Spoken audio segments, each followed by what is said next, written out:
I've been wondering what to do for Cheery Tune 100, an auspicious occasion. And going back to the original objective of Cheery Tunes, it was to give us all something to do during the lockdown. Well, we know that situation's moved on a bit, but life's still not back to normal yet. Is there more music to go out? Loads in the collection. Is it a major inconvenience to do a short video each day? Not really, so as everyone seems to quite like it, we may as well carry on. But one of the functions was not only to dust off the record collection, which being here on my own, of course it doesn't get played continually all the time. To have a reason to play some of it is rather nice for me. But it was also to showcase some of the vintage sound equipment I've got. And you've seen that we've had everything from acoustic gramophones of little picnic models and nursery models through to the larger salon upright models, console models. We've had electric machines, varying in size and age. But there's one thing I've not yet shown you, and so I've decided that this is the time to do it. Now I'm focused on this little booklet. You can see what it says. The new His Master's Voice gramophone. Catalogue of models and accessories, 1928-1929.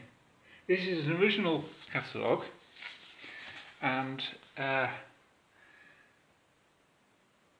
in this catalogue will be found illustrations and details of the complete range of the new His Master's Voice gramophones.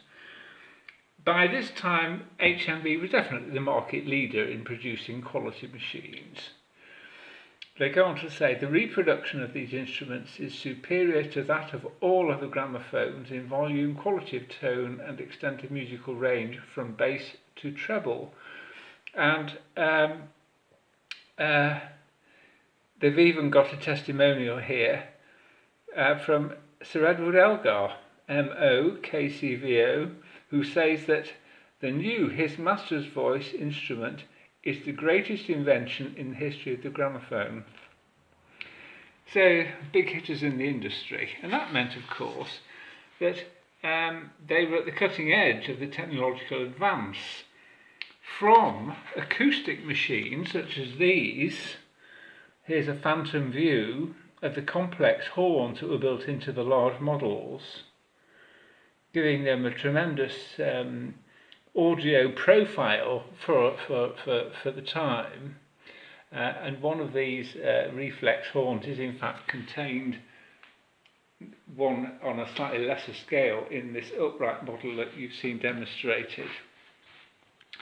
But they were also at the cutting edge of automation, and this machine here, the automatic model Auto 1A, will play, it's electrically driven, entirely automatic, and has been designed to play a sequence of 2 to 20 records, 10 or 12 inches intermixed, to suit a prearranged program and stop itself at the finish, and to repeat any record as many times. I won't go into any further details. Note the price. This is in 1928, £125. This thing that looks like an ashtray is a remote control that was on a flex and plugged into the back. So you could sit in your armchair and operate your gramophone. Now, although the motor and the automatic changing mechanism was electrically driven, the machine was still an acoustic gramophone, and it still had inside a great big horn that fronted onto this cabinet, and the volume of the machine was controlled by the specification of the needle used. Whatever grade, soft through to very loud tone needles. Now, they went on to produce a range of other machines with electric motors in. Here are some of them. I'm not going to go into all the detail of all this, but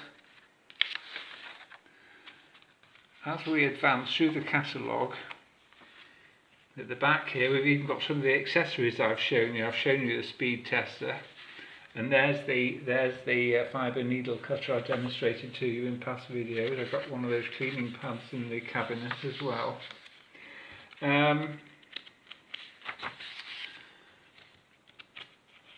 My uncle had one of those record cabinets in his garage, or one slightly more modern version of it. You see, we even go back here to the most primitive gramophones in the range that were still available then, 1928.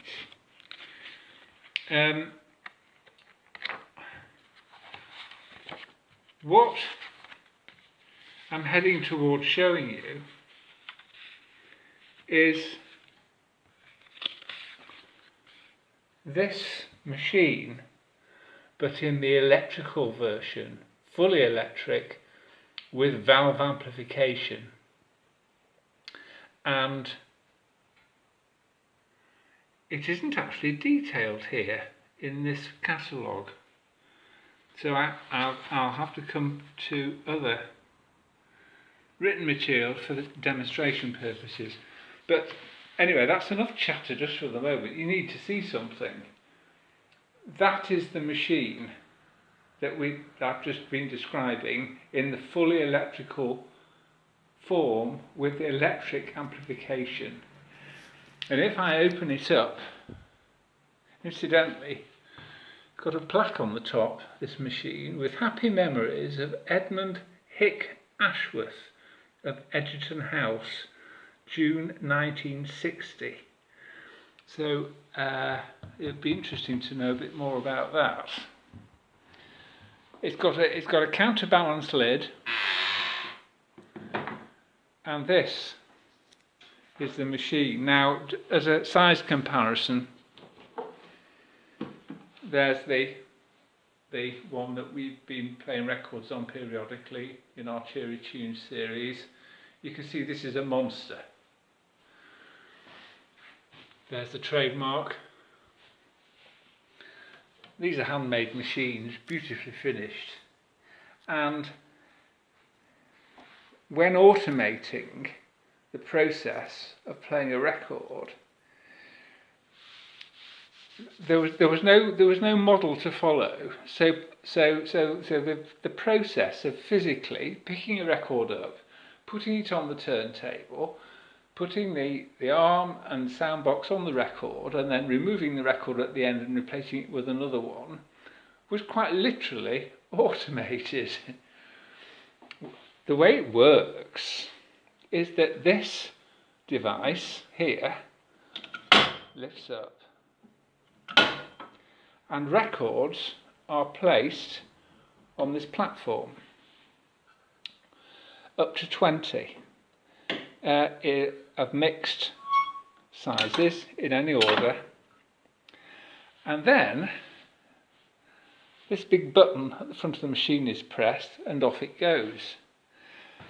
And this device picks up the top record, it swings it round over the turntable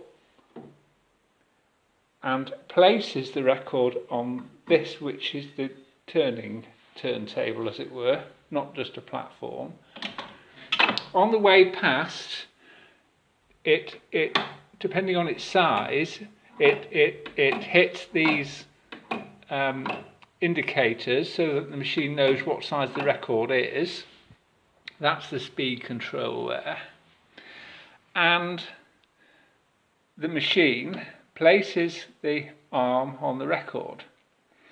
The record plays, and when the arm gets a kick back from that swinging groove that you've heard me talk about in the centre of 78s, the mechanism, the arm moves out of the way, lifts and moves out of the way, and the mechanism bearing in mind we've got a spinning record on this turntable which is less than 10 inches across, so that a 10-inch record sticks out over the edge of it. The mechanism pops up this little thing which disengages the record from the centre spindle, and because it's still spinning, the record then spins off the turntable over this edge and drops in this box, which is a felt line box. And then the machine picks up the next record from the stack and repeats the process. Now you're going to say, well, why aren't you showing it working? Well, the answer is because it's not working. The electrical amplification side of the machine is out of order for a variety of reasons, which I will go into in more detail, perhaps in another video. The mechanics of it, though, are working, or at least they were working last time I ran the machine, which is probably about 10 years ago. Now,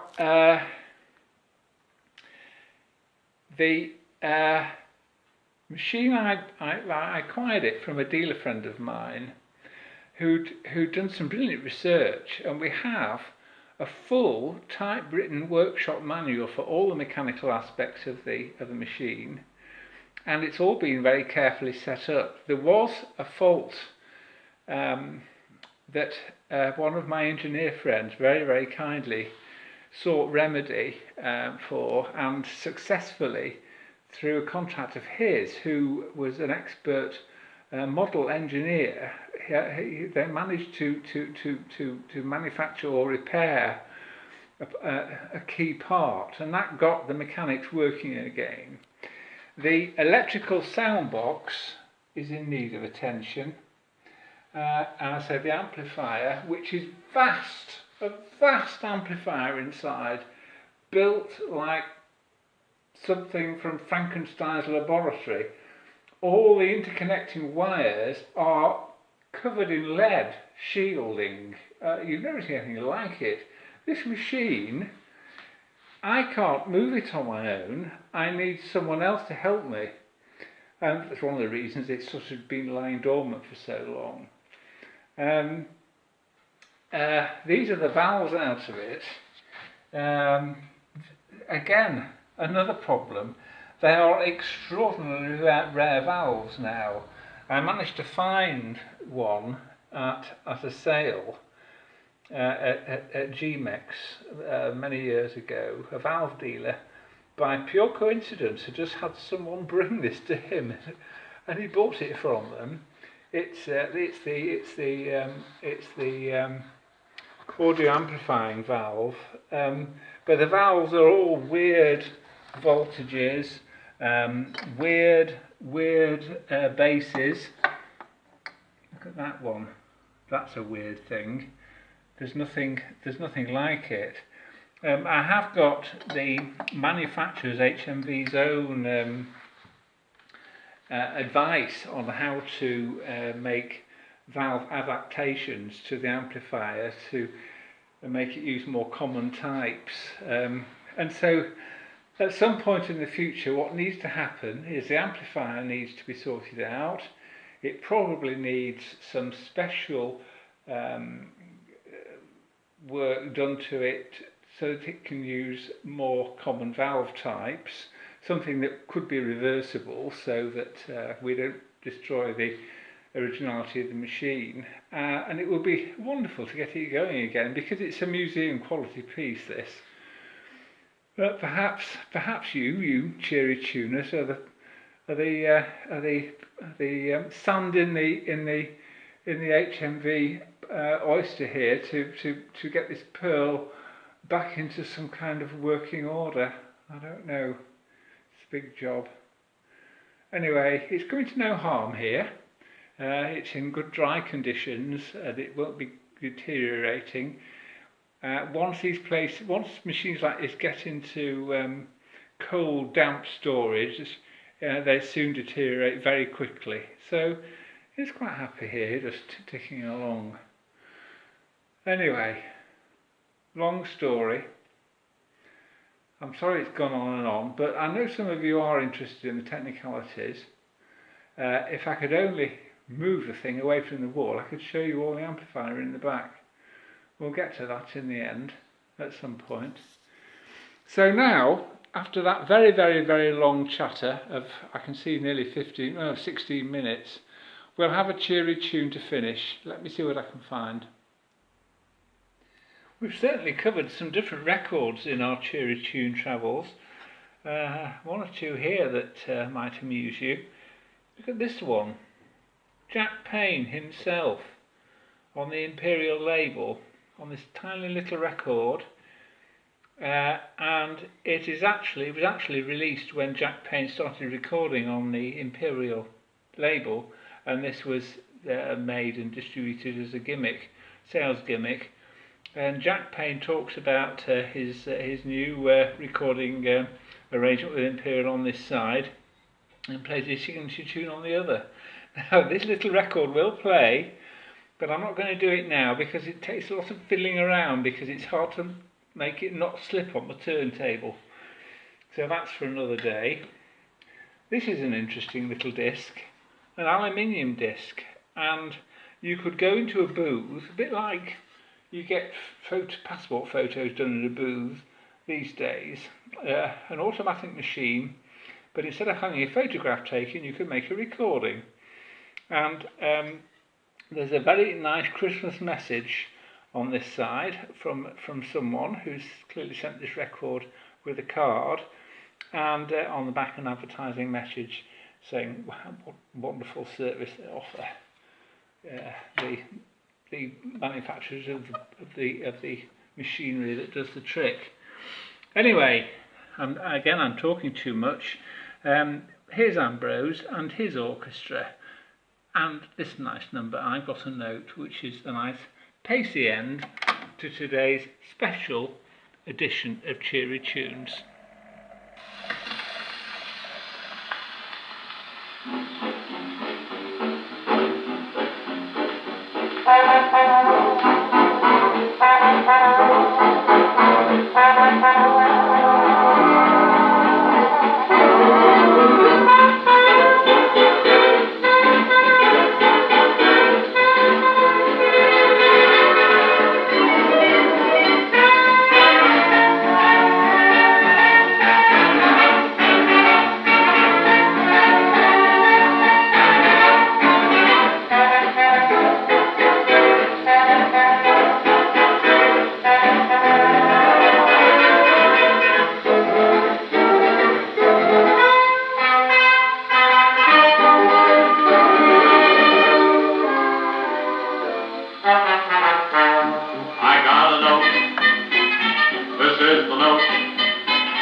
This is the first one, it may be the worst one.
Oh, so I always seem to get a slight needle problem with that at the end, but I can't record it all again. I die of exhaustion. Anyway, Model 157, I showed it you in the book. I also showed you the instructions for the automatic gramophone. Look at this beautiful, that sort of ivorine oiling chart here. Lovely. This Model 157, the motor needs servicing. I think the speed is slightly erratic, and the governor needs oiling. So, as an extra treat, we'll have this machine in bits for one of the Cheery Tune episodes, so you can see the insides of it and see what's necessary for a service. Anyway, that's all for now. A bit of an odd day today. Thank you for your patience in listening to my meanderings. I hope you find them even vaguely interesting, and see you again tomorrow with something a bit more modest. Bye for now.